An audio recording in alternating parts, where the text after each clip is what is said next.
que é o professor Willer Ribeiro. Olá, primeiro ano, muito bom estar interagindo com vocês. A aula de hoje é a aula de História. Quero convidar vocês a trabalhar, a analisar comigo nesse exato momento o capítulo 3 do livro de vocês, que tem como título Sociedade do Oriente Próximo. Nossos últimos estudos a gente estudou o drama da humanização, que foi toda aquela discussão que gerou em torno da pré-história, onde a principal discussão foi a questão do etnocentrismo, os conceitos voltados em cima do evolucionismo e as problemáticas que isso gera. Repensamos também um pouco do continente ameríndio, como se deu esse primeiro contato, o que era nessa chamada pré-história, o que se pensou em relação ao continente da América, quais informações que se tem por aqui. O fato é que nós temos um legado também. E hoje a gente vai trabalhar nossos estudos, vai se voltar para o Oriente Médio e para o continente africano, especificamente. Essas duas áreas, onde a gente vai estar analisando algumas civilizações antigas que deixaram algumas, vamos dizer assim, deixaram algumas heranças para o nosso cotidiano. Como, por exemplo, civilização egípcia, ou seja, são civilizações, na verdade, mais antigas que se tem relato no mundo. Então, como a gente está falando de um processo de evolução, como afirma a ciência, com o assunto da pré-história, vou me dizer que os primeiros povos que se tem desse processo de evolução, que era sair de um nomadismo para o sedentarismo, seriam essas civilizações antigas, que é o Egito e a Mesopotâmia. Então, povos que datam aí de 700 anos antes de Cristo, só para você ter uma noção. Então, os achados arqueológicos, documentos, fontes históricas achadas que se tem desse povo, que são os descendentes desses povos, favoreceu o conhecimento a mais sobre essas regiões. Por exemplo, quando a gente estuda a própria Bíblia, quem estuda tem contato com a Bíblia, você tem estudos, depoimentos, atesta ali a existência do Egito Antigo, que o povo hebreu teve contato com o Egito Antigo. Assim também, os povos da Mesopotâmia, a gente tem na Bíblia também, que são os acádios, os sumérios, os babilônicos, Quem estudou a Bíblia aí já ouviu falar em Nabucodonosor, um dos protagonistas de algumas das narrativas da Bíblia, por exemplo. Inclusive foi palco cinematográfico da Record, com algumas de suas novelas voltadas para essa área e alguns filmes também. Então, são algumas das civilizações que deixam alguns marcos, ok? E a gente vai analisar hoje algumas características desses povos, dessas civilizações antigas, beleza? Então vem comigo, é o capítulo 3. Quais são os povos que nós vamos analisar? Egito, Mesopotâmia, os persas e os povos hebreus, beleza? Vamos ver características gerais, porque o aprofundamento, alguns aspectos específicos, eu vou estar passando uma atividade, vou estar passando uma atividade reflexiva e vocês vão estar fazendo essa abordagem em casa e no retorno das aulas, em sala a gente vê essas respostas, realiza um debate maior, vocês me dão uma posição do que vocês conseguiram, beleza? Vem comigo aqui rapidinho. Civilizações fluviais. Algumas dessas civilizações do Oriente Próximo, como é chamado, também foram chamadas de civilizações fluviais. Datam de 700 anos antes de Cristo, como eu falei. E por que são chamadas de civilizações fluviais? Porque são as civilizações mais antigas que se tem conhecimento e foram civilizações que se estabeleceram próximo aos rios, próximos a lagos, ou seja, civilizações que tinham como ponto de sobrevivência a existência de água ao seu redor, ou seja, ponto-chave para a sobrevivência nessas regiões era justamente a água. Agora, por que? Venha para cá. Então, primeiro vou levantar um questionamento para vocês. Quais as civilizações mais antigas que se tem relato? Acabei de afirmar para vocês aqui. Egito, Mesopotâmia. Qual local? Mesopotâmia está localizado no Oriente Médio, onde lá está o Irã, o Iraque, o Kuwait, os Emirados Árabes. Então essas regiões são regiões antigas das primeiras civilizações. Também você tem o Egito, que está localizado na África. O Egito é um país da África, um dos países mais antigos do continente africano, que deixou também um grande legado. Então, essas civilizações a gente pode dizer que foi o berço da chamada Revolução Neolítica. Essa palavra neolítica a gente estudou quando a gente analisou o assunto sobre pré-história, que foi o período em que os primeiros povos se tornaram sedentários, ou seja, passaram a ter uma moradia própria. Esses primeiros povos começaram a desenvolver as atividades agrícolas, a domesticação dos animais. Foi o primeiro momento em que essas populações passam melhor a se conhecer e compreender o espaço geográfico que te rodeia, passa a entender melhor essa interação, passa a interagir melhor com a natureza e vai proporcionar, lógico, esse processo de desenvolvimento desses povos. Povos esses que vão chegar a civilizações com grandes construções, como é o caso do Egito. A gente viu ali o Egito com as construções de grandes prédios. É impressionante o conhecimento de engenharia, arquitetura, de astrologia, de física, na medicina, porque quando eu falo de 700 mil anos antes de Cristo, eu não tinha uma tecnologia hoje como um computador, onde você pode fazer a computação gráfica, construir um condomínio, como aparece nos condomínios, né? Você vê até as pessoas correndo dentro do condomínio, malhando, tudo isso computação gráfica. É um condomínio que ainda não foi construído, mas eu fico impressionado com o conhecimento científico que você tinha na época e a própria tecnologia que foi usada na época para conseguir construir pirâmides, prédios, moradias e numa região de deserto. Esse é o ponto-chave. Região de deserto. Como se conseguiu se adaptar àquela realidade? Por exemplo, hoje essa região do Egito, onde tem as pirâmides, seria o chamado de Egito Antigo, seria o ponto turístico do Egito. Pessoas hoje não vão visitar essas cidades antigas, essas pirâmides antigas, é palco de filmes, né, na busca pelo tesouro, por exemplo. E é interessante como é que essas pirâmides estão de pé até hoje, anos e anos, enquanto que na tecnologia moderna hoje se constrói prédios com 1 ano, 2 anos, 10 anos, está tendo infiltração, está até caído. Então por aí você vê o legado, esse conhecimento na área de engenharia, física, química, esse legado que essas sociedades vão deixar. Então, por exemplo, aqui, quais são as características dessas civilizações fluviais no que a gente chamou de Revolução Neolítica? As principais características foi o que a gente falou. Se tornou populações sedentárias, né? Passa a ter essa moradia, foi muito importante para compreender o espaço geográfico, para compreender os fenômenos naturais. Então todos os conhecimentos geográficos que a gente tem hoje, a partir dessa sedentarização foi possível se ter, e lá se relacionar melhor com esse espaço, desde fazer as plantações, desde domesticar. Ao mesmo tempo, a atividade agrícola foi a primeira atividade econômica a ser desenvolvida, era a plantação de produtos e possivelmente nesse início essa criação de animais.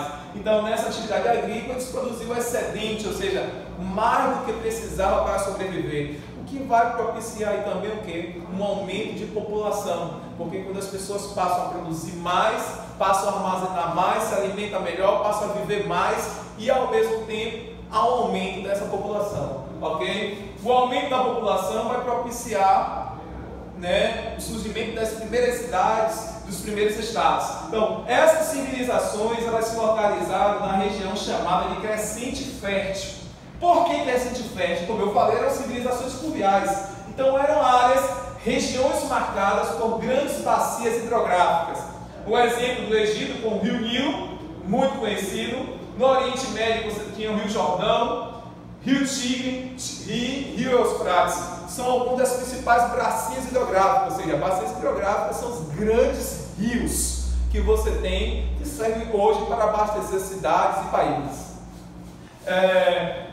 Nesse Crescente Fértil vai se desenvolver as primeiras cidades, os primeiros estados. Quando a gente fala estado, é a organização política. Veja, começam as famílias aumentam, vão surgir aí o estado, onde alguém vai se autodeterminar como um governante, a necessidade de ter um governante, a necessidade de você ter regras, e aí começa todo um sistema político. Ao mesmo tempo vai surgir aí a chamada hierarquia social. porque essas primeiras famílias que vão, nesse momento de acumular alimento e acumular riqueza, e que vão passar a governar as sociedades, vão se achar mais importantes do que a outra. E aí começa a hierarquia social, onde você vai surgir o rico, o pobre, ou aquele nobre, vai ter o lance do sacerdote, vai ter aquele que é o mais pobre, que é o camponês, que vai trabalhar para aquele principal, que é o dono de terra. Ao mesmo tempo, o sistema governamental vai ter a necessidade de leis, mas também da força militar. Surge aí os primeiros exércitos,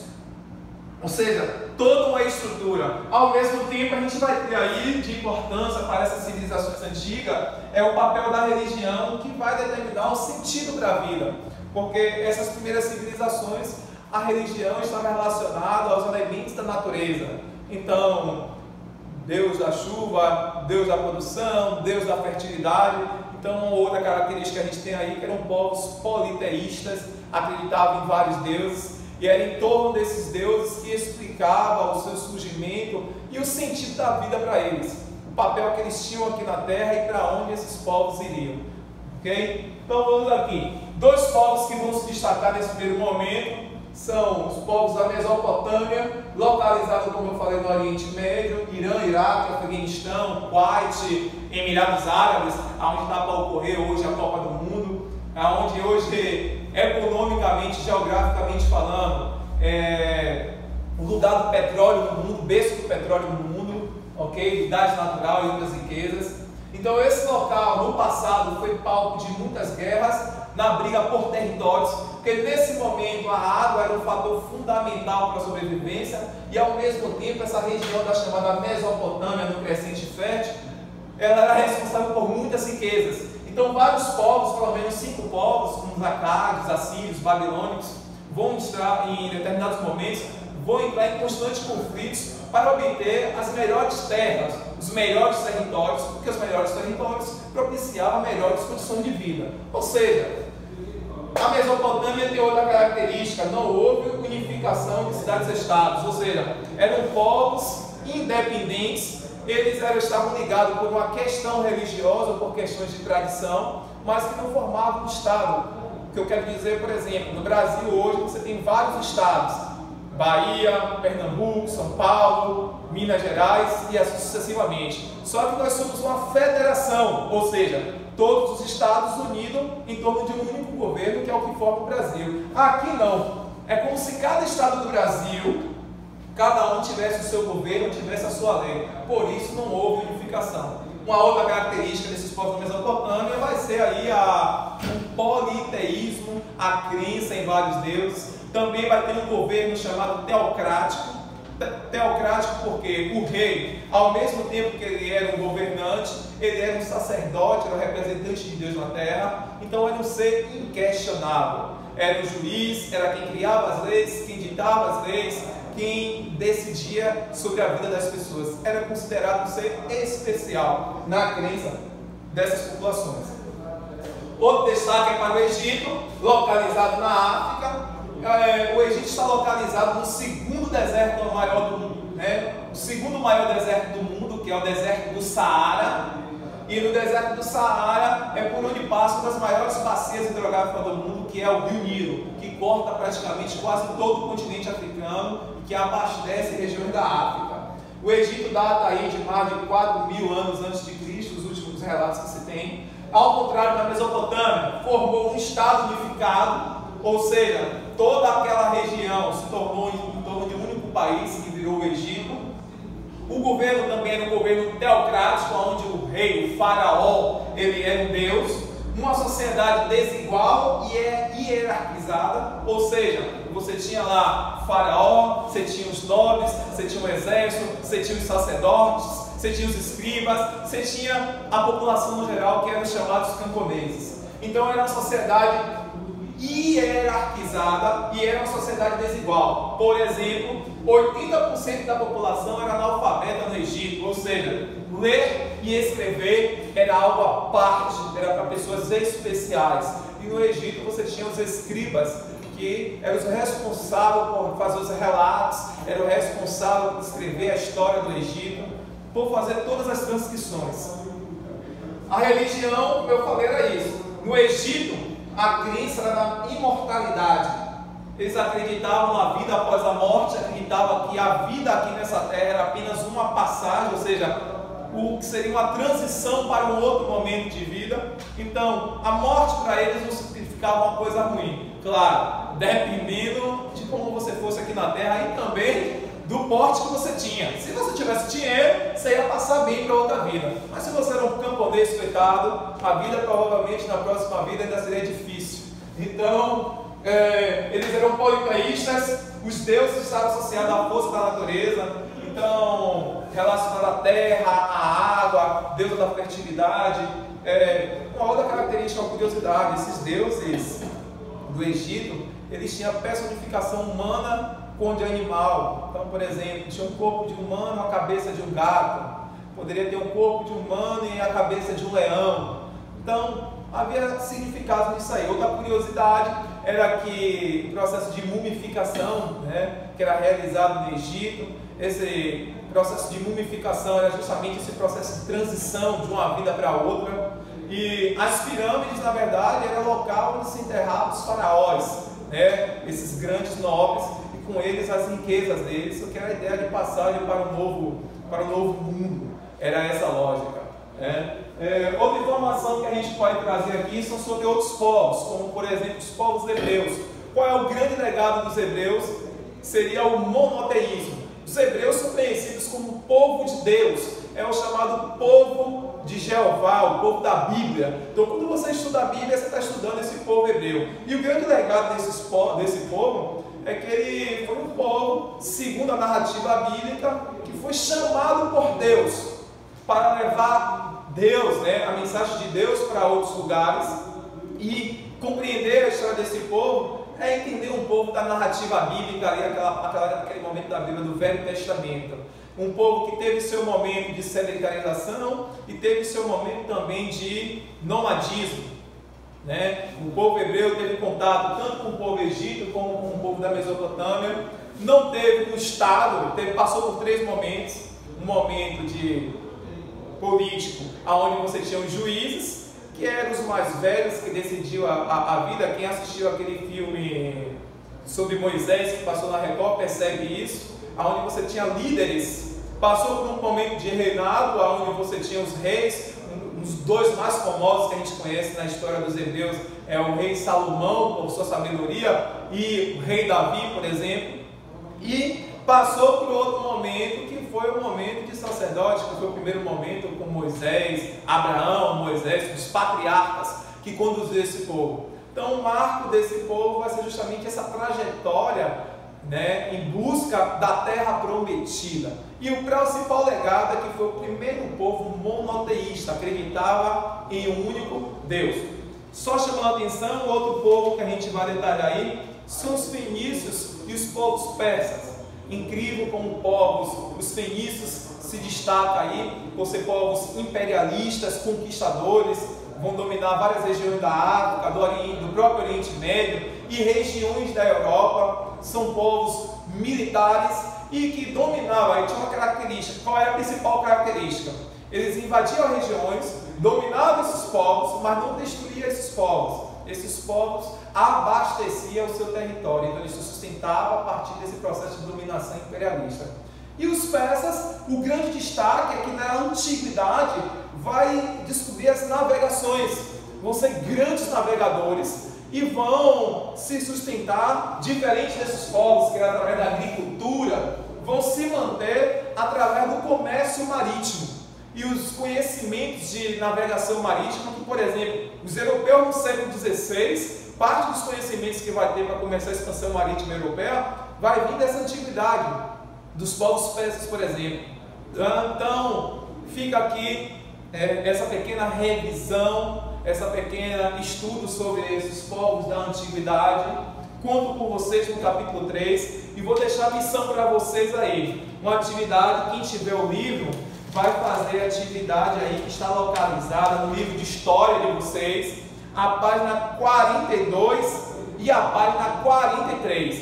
Eu peço que os colegas que tiverem livro, postem a atividade, tirem uma foto da página do livro e postem no grupo do WhatsApp. E os demais, que não tiver livro, pode ir para a internet e tentar responder. E no nosso próximo encontro, que eu creio que venha ser em sala de aula, muito em breve estaremos juntos, a gente vai fazer essas respostas, ok? Muito obrigado e até a próxima.